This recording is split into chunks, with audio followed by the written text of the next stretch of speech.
ঘরোয়াভাবে চিকেন তান্দুরি বানানোর জন্য এখানে সামান্য আদা আর রসুন, দারচিনি, এলাচ এই সবগুলো উপকরণ বেটে নিয়েছি।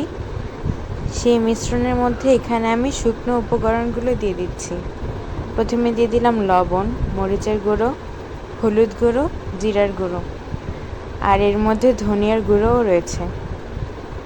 এবার এই মিশ্রণটা ভালোভাবে শুকনো উপকরণগুলোর সাথে মিশিয়ে নিতে হবে। তারপর এখানে আমি দিয়ে দিয়েছি শাহি জিরা গুঁড়া। এরপর দিয়ে দিচ্ছি একটু চিনি। যেহেতু অনেক মশলা এর মধ্যে যাবে, মশলাদার খাবারের মধ্যে সামান্য চিনি দেওয়া হলে সের মধ্যে লবণ, হলুদ বা অন্যান্য মশলার খুব পারফেক্ট একটা ব্যালেন্স হয়, তাই চিনিটা দেওয়া প্রয়োজন। এরপর আমি এখানে দিয়ে দিচ্ছি তান্দুরি মশলা। এই মশলাটা আমি বাসায় বানিয়ে রেখেছিলাম, প্রয়োজন হলে এই রেসিপিটাও দেব।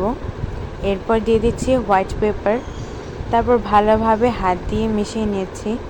আসলে চিকেন ম্যারিনেশন বা যে কোনো ম্যারিনেশন হাত দিয়ে না মাখালে ভালোভাবে ম্যারিনেশনটা আমার কাছে ভালো লাগে না।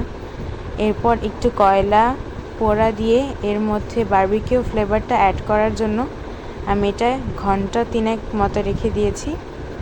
তারপর কয়লাটা সরিয়ে একটা প্যানের মধ্যে একটু তেল দিয়ে আমি মাংসগুলো ভেজে নেব। মিনওয়াইল আরেকটা কড়াইতে এই গ্রেভিটা বেঁচে রইল সেটা ভালোভাবে কষিয়ে নেব।